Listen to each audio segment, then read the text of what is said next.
Pues muchas gracias por este espacio a los miembros de la organización, a la arquitecta Mónica Orduña por organizar todo este espacio y todo este evento. A ver, un segundo que yo me acople ahora. Y pues sí, gracias al Ministerio de Cultura de Colombia por la organización, con la Secretaría de Patrimonio, a la Escuela Taller de Cartagena de Indias, gracias por la conexión, a la Universidad de Externado, con Carlos, que ha hecho este resumen tan interesante de la jornada de ayer, a todas las señoras, caballeros, colegas que están hoy con nosotros conectados. Pues es un gran placer para mí poder conectarme con ustedes. Y desde Italia, como ven aquí, ya es por la noche, gracias a la amable invitación del Ministerio y, como decía, la excelente organización de la arquitecta Mónica.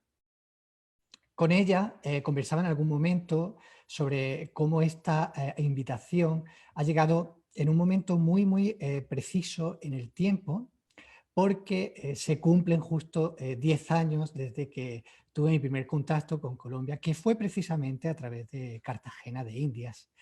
Esos primeros paseos y derivas urbanas a través del continente americano pues se realizaron en las fortificaciones y las calles en escuadra de las que estamos hablando hoy, junto a su paisaje cultural, que pues lejos de parecer algo exótico, como yo esperaba en un principio, se sentían sin embargo muy cercanos y muy familiares a mi Andalucía natal.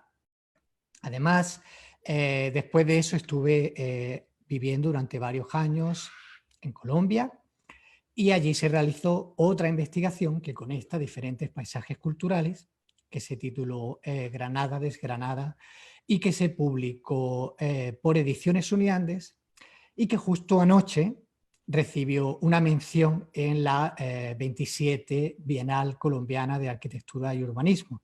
Entonces, que estemos justo ahora, hoy, en este momento, realizando esta conexión, pues es muy significativo, ¿no? Se conecta muy bien en el tiempo y es para mí una señal de que a pesar de la distancia física que hay entre nosotros y en realidad estamos muy cerca, ¿no? Lo estamos más allá de los conflictos, porque son muchas más las herencias y patrimonios que tenemos en común y que unen a nuestras culturas y gracias a las cuales estamos hoy aquí, ¿no? Un profesor mío decía que si todo hubieran sido conflictos no estaríamos hoy aquí, ¿no? Entonces al menos nos queda ese punto de vista optimista. Y de eso es de lo que voy a hablar, de cómo se realizan esas conexiones y de cómo unos paisajes construyen otros paisajes, paisajes de acá y paisajes de allá. Entonces va a ser un punto de vista muy histórico, probablemente no tan relacionado con los temas de normativa como la sesión de ayer, pero creo que, bueno, que va a ser un muy buen alimento para crecer, ¿no?, los futuros planes y las figuras de protección. Además, yo tampoco me voy a centrar tanto en Cartagena, voy a estar un poco orbitando alrededor de ella. Quien es la experta cartagenera es mi esposa, también arquitecta Eva Mate, que realizó un trabajo mucho más social sobre el barrio de Boston y que trabajó con las comunidades de allá. Yo me voy a quedar en la parte histórica y además en el siglo, sobre todo, XVI, haciendo una introducción a mi compañero, mi tocayo, también Manuel, de la Universidad de Sevilla, que hablará de siglos posteriores. Entonces, el punto por el que quisiera empezar es por este contexto.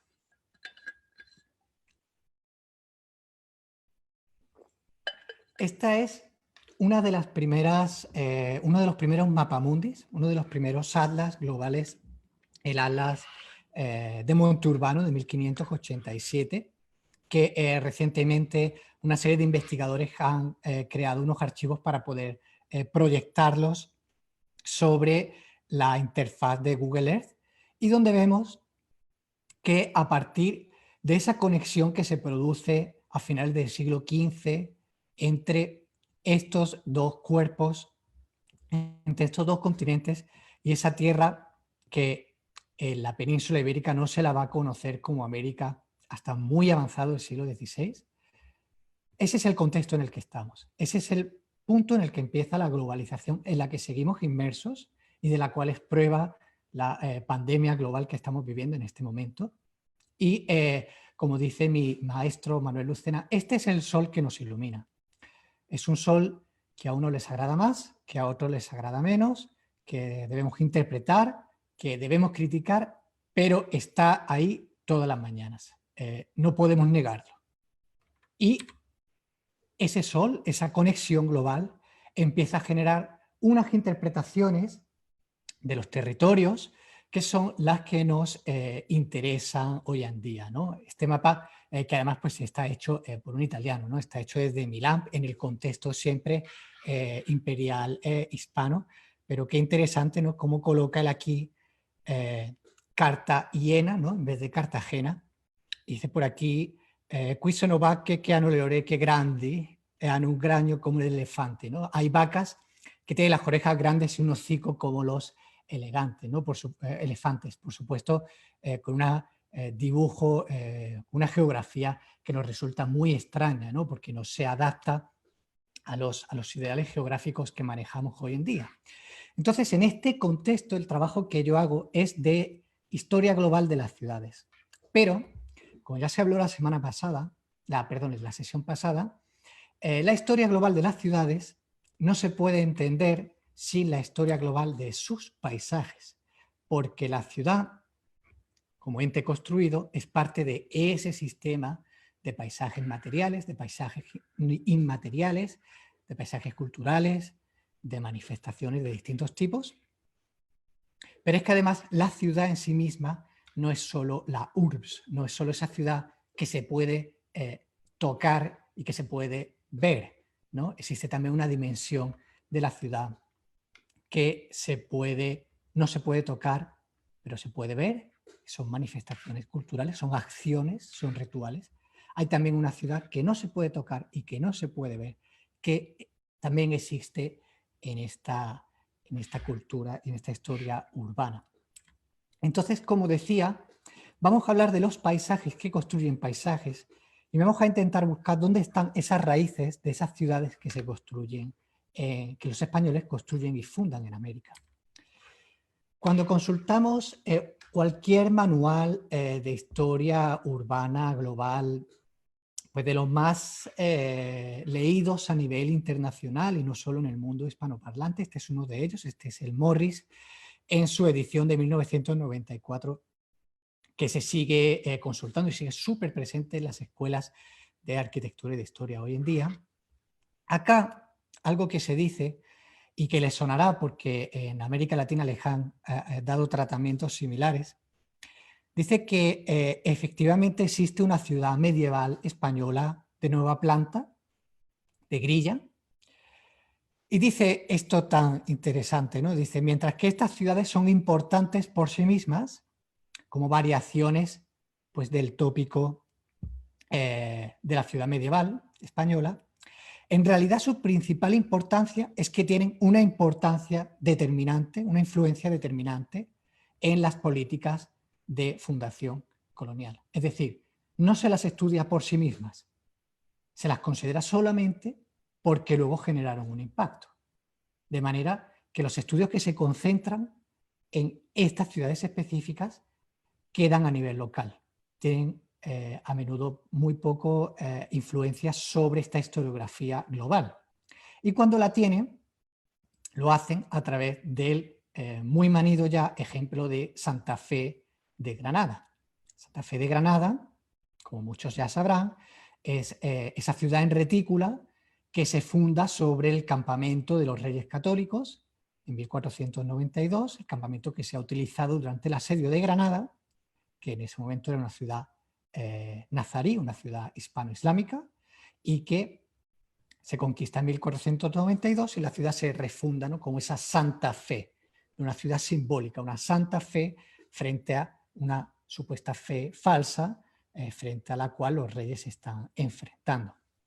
Es una ciudad campamento, es una ciudad militar y, claro, aquí dice, qué intrigante, ¿no? Que Nicolás de Obando, quien estaba presente durante el asedio de Granada, luego es el que recibe las primeras instrucciones para fundar en América, ¿no? Como si esto fuera un modelo, una patente, ¿no?, que se pasa mano a mano, cuando en realidad puede ser que nos encontremos frente a un entorno más complejo. Por cierto, voy a utilizar toda mi media hora porque me quedaré hasta el final para las preguntas al final de la tarde, ¿vale? Entonces así también puedo ir con un ritmo un poquito más pausado.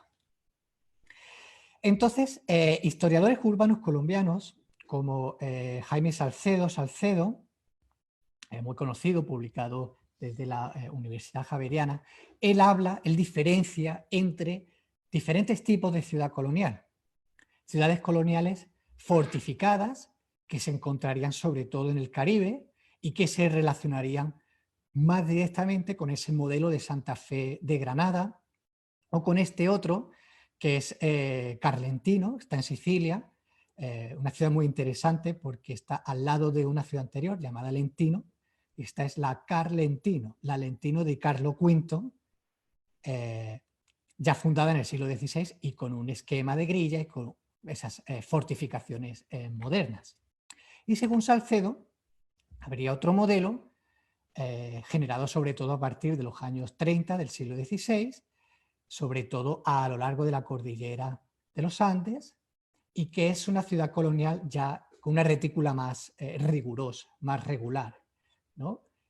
Supuestamente sería una innovación 100% americana, con muy pocos o casi ningún parangón en Europa, y que se basa en la imitación de la idea de la Jerusalén celestial y de un orden legal y, bueno, de una serie de temas.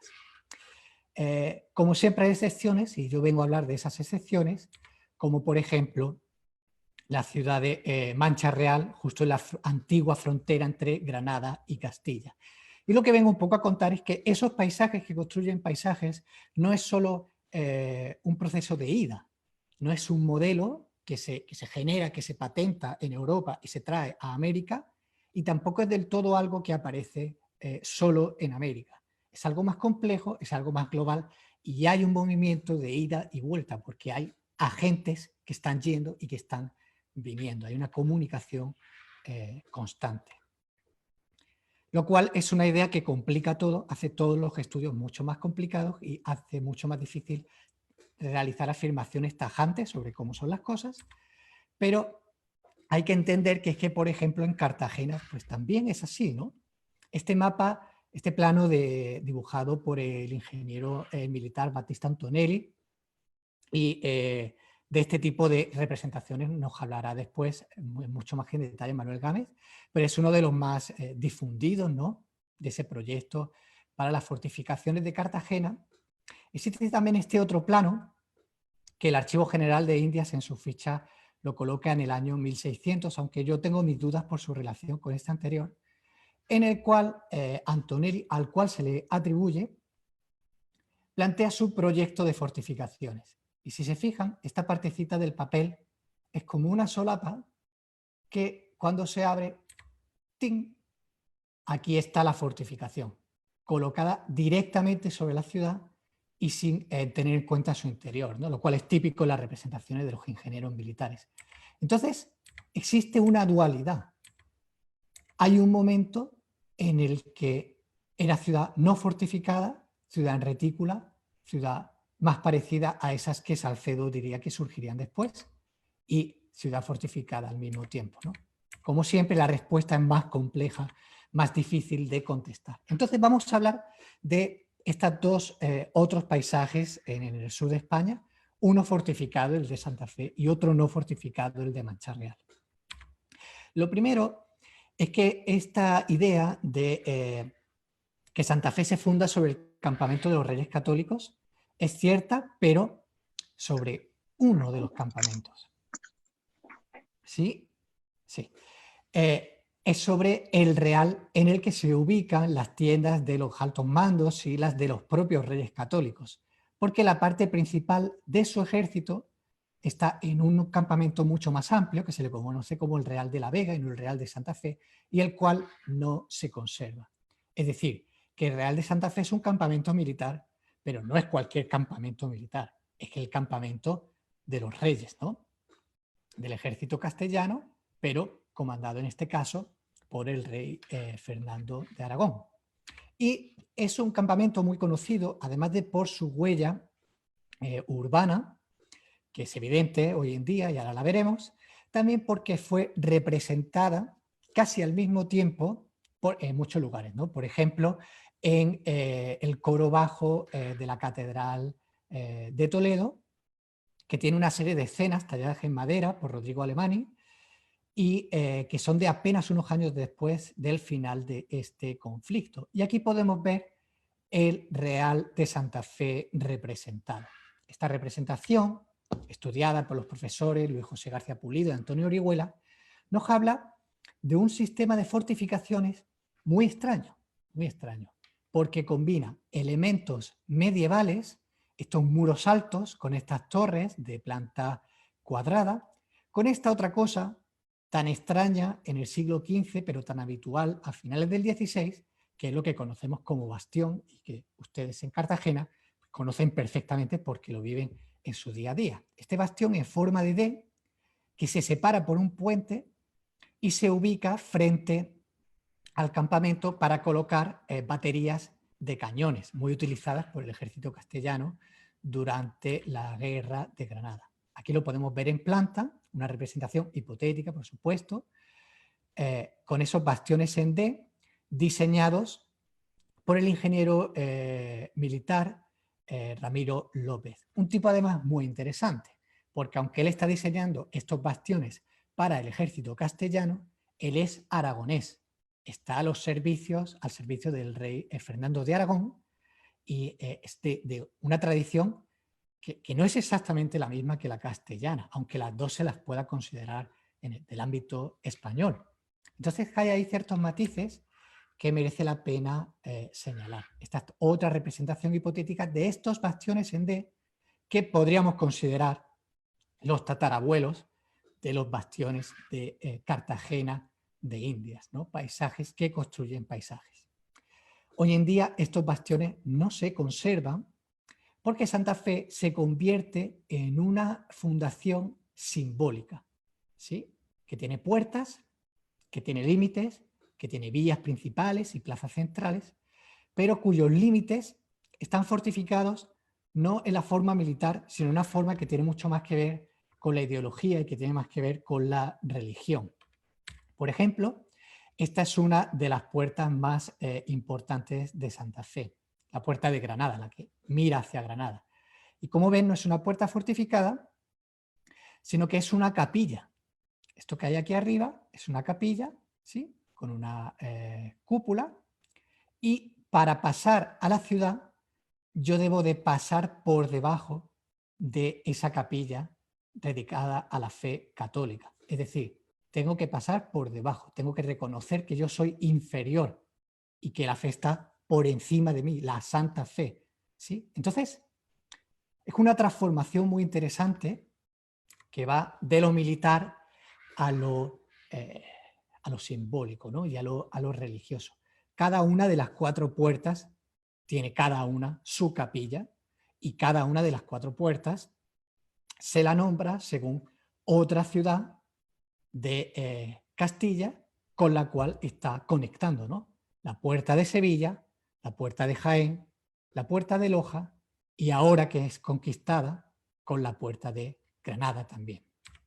Su plaza mayor se la ha visto también y se la ha estudiado como parangón y como paralelo de las plazas mayores en América Latina, aunque con unas dimensiones mucho más reducidas y no se dejen engañar tampoco por la fachada de esta iglesia que no es del siglo XVI. Lo que sí es claro es que Santa Fe está conectada con su paisaje, que es el paisaje de la Vega granadina. Y no solo tendría un impacto sobre América, sino también sobre la ciudad de Granada, incluso hasta su bastión, ¿no?, de la arquitectura nazarí, de la arquitectura hispano-islámica, como es la Alhambra de Granada. En el famoso Civitates Orbis Terrarum, ese atlas dibujado y tan divulgado a finales del 16 y principios del 17, encontramos esta imagen de Granada con la Alhambra sobre su colina, y acá vemos una de las puertas de la Alhambra, la Puerta de los Siete Suelos, que tiene delante un bastión en D, igual que los que habíamos encontrado en Santa Fe. De hecho, si seguimos el perímetro fortificado de la Alhambra, vemos que esos bastiones, también diseñados por Ramiro López, se ubican en muchos de los puntos alrededor del perímetro. Aquí vamos a mostrar algunos, como este, en la fortaleza de Torres Bermejas, levantada sobre el antiguo castillo de Mauror, o este otro, que suele pasar desapercibido, porque uno cuando accede a la Alhambra pues siempre está pensando en esa puerta de la justicia, ¿no?, tan monumental y tan majestuosa, que sin embargo no es la puerta principal de la Alhambra, sino hasta después de la conquista cristiana, y que recibe este programa simbólico con el pilar, la fuente de Carlos V, y también defensivo con un bastión en D de Ramiro López, un bastión en D frente a la fortificación medieval. ¿Sí? A partir de estas experiencias, Ramiro López se reunirá con otros ingenieros vinculados a la corona española que diseminarán sus innovaciones en los distintos frentes abiertos por el imperio. Aquí, por ejemplo, está la fortaleza de Salses, en el Rosellón, es decir, en la zona de conflicto entre Aragón y Francia, de nuevo con sus bastiones en D, frente a una estructura que era eminentemente medieval.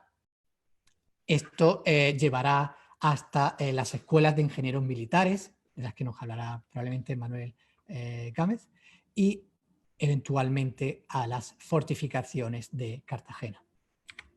Pero ¿qué ocurre con estas otras fundaciones que son abiertas, que no son fortificadas? ¿Qué es lo que las diferencia? ¿Qué es lo que nos interesa de ellas?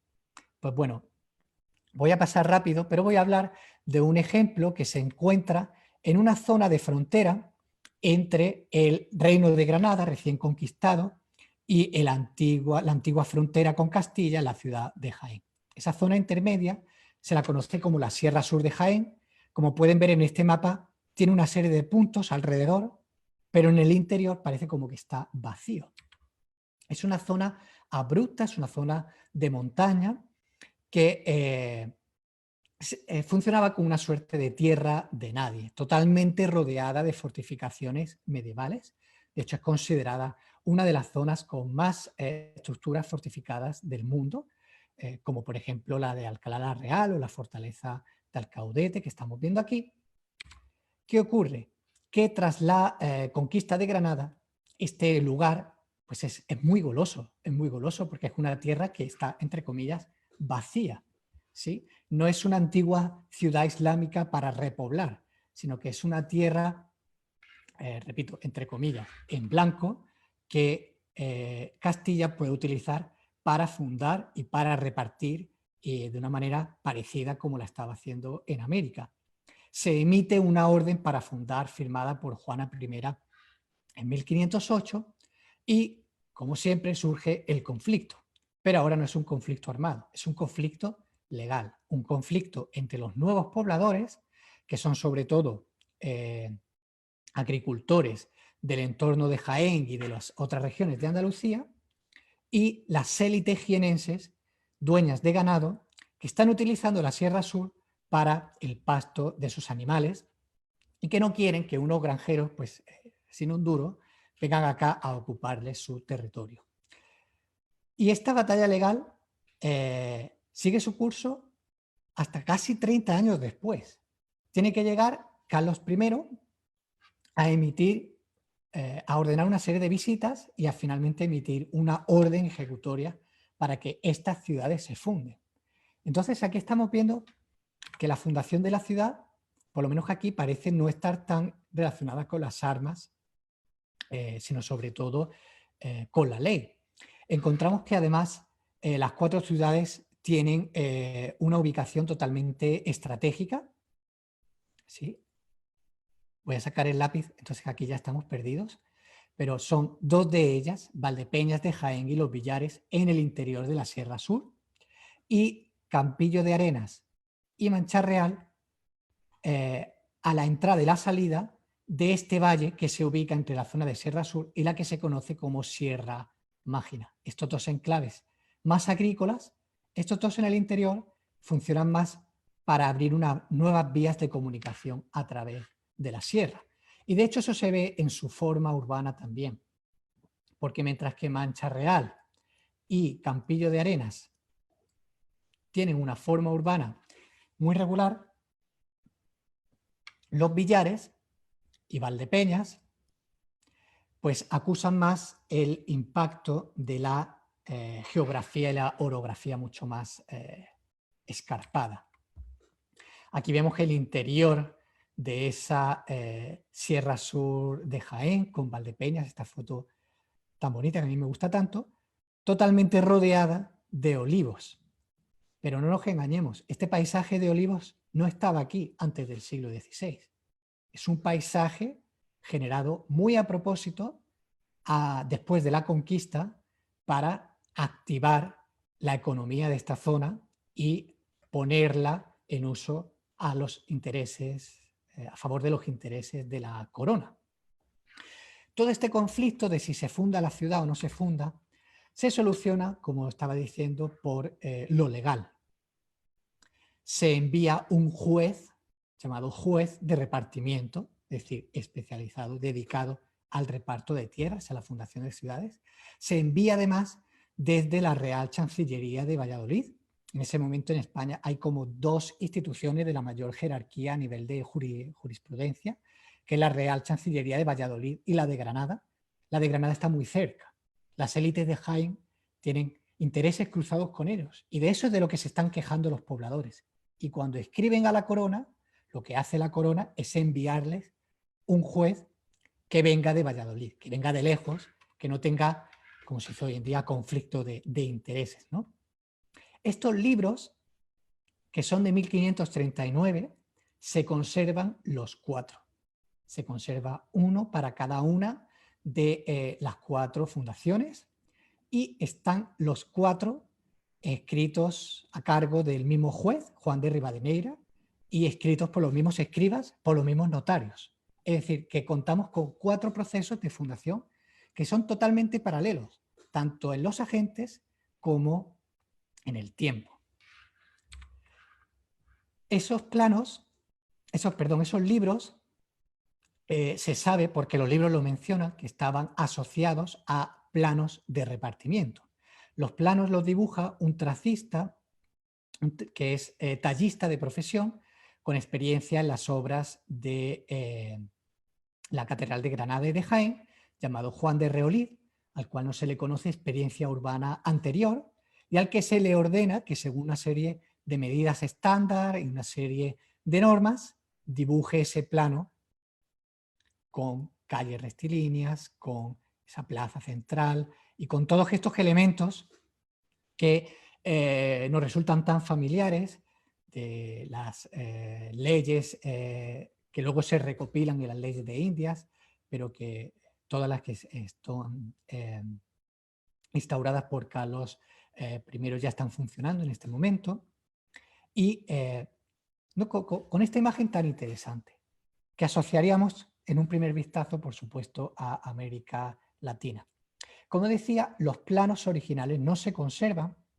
Se ha conservado uno, que es una copia del plano de Mancha Real y que se conserva en el archivo de la Real Chancillería de Granada, precisamente porque se utiliza en un pleito a causa de que los nombres de uno de los solares pues se ve que no quedaron bien registrados. Entonces, de nuevo, hay una preeminencia de lo legal.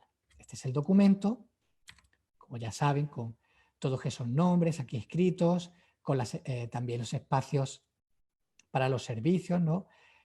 Los hornos, la iglesia, la casa consistorial, el hospital está aquí, etc.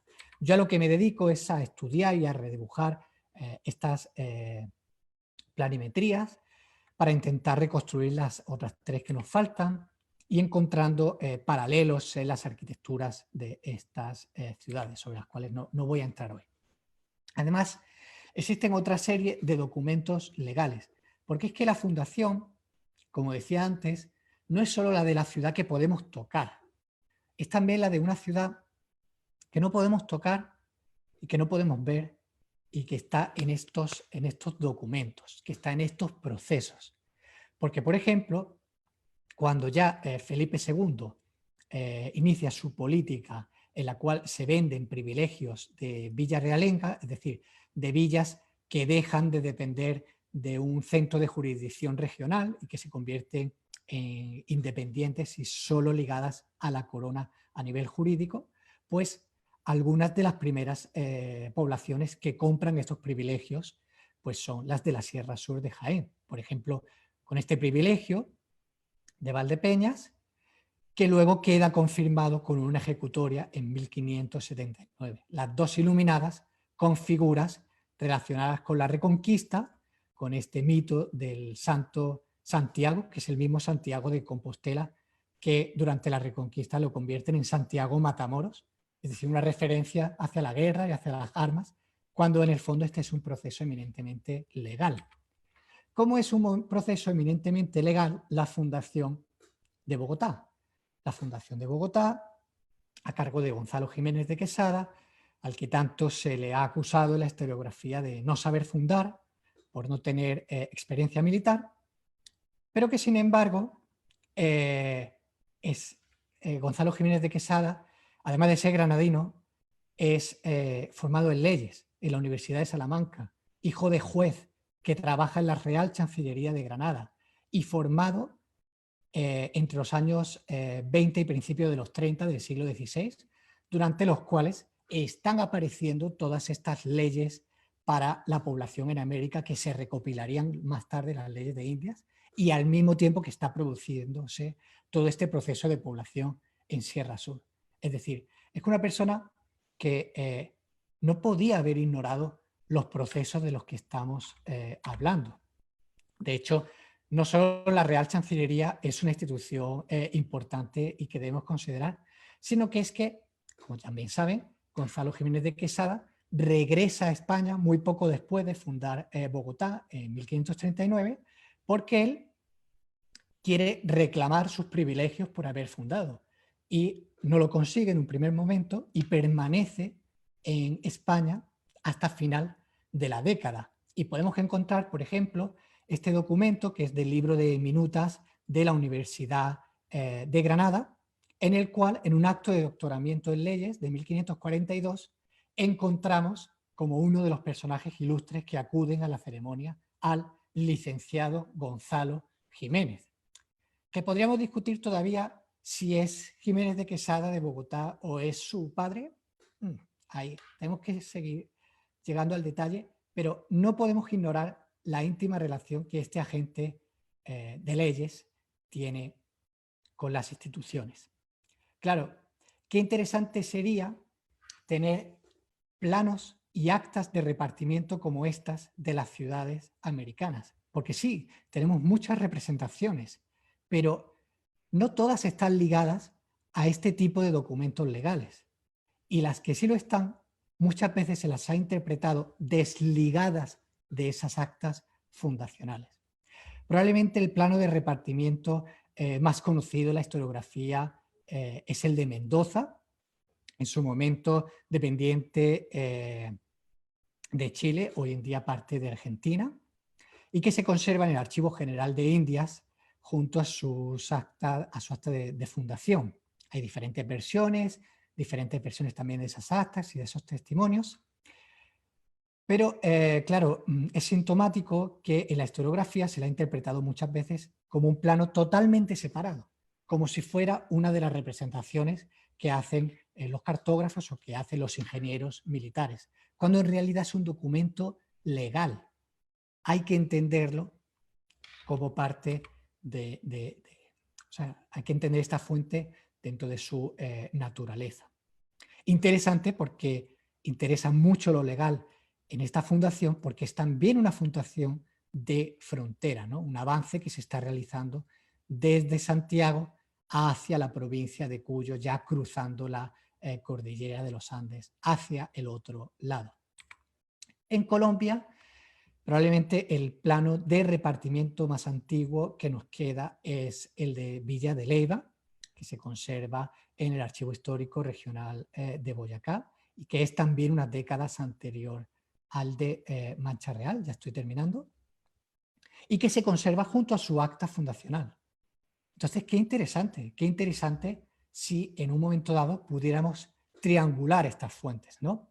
Y tenemos unas fuentes muy bien conservadas del 39, de allá tenemos unas fuentes también conservadas del 70, de acá, y cómo de pronto pues, nos podrían servir para ver lo que está sucediendo en los 30 en Santa Fe, en Tunja o en otras ciudades de esa década en Colombia. Además, de nuevo, Villa de Leyva, ordenada su fundación desde Tunja para ubicar a una serie de agricultores españoles. No es una ciudad pensada para la convivencia, es una ciudad reservada para españoles y que luego tiene conflictos regionales con su capital, igual que las que encontramos en Sierra Sur. Entonces, al final de lo que estamos hablando es de lo que decíamos al principio, ¿no?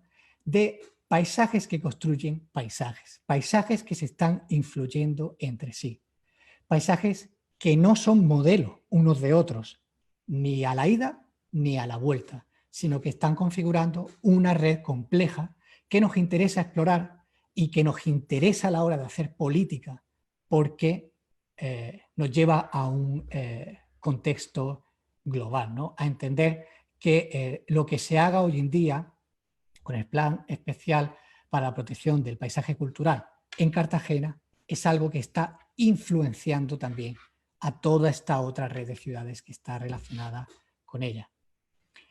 Entonces, nada, al fin y al cabo hemos hablado de este territorio que es vivido, sufrido, transformado, sentido, interpretado tantas veces, hasta que se convierte en cultura, una cultura que se proyecta en un movimiento global de ida y vuelta y que se convierte en paisajes que construyen paisajes. Muchas gracias.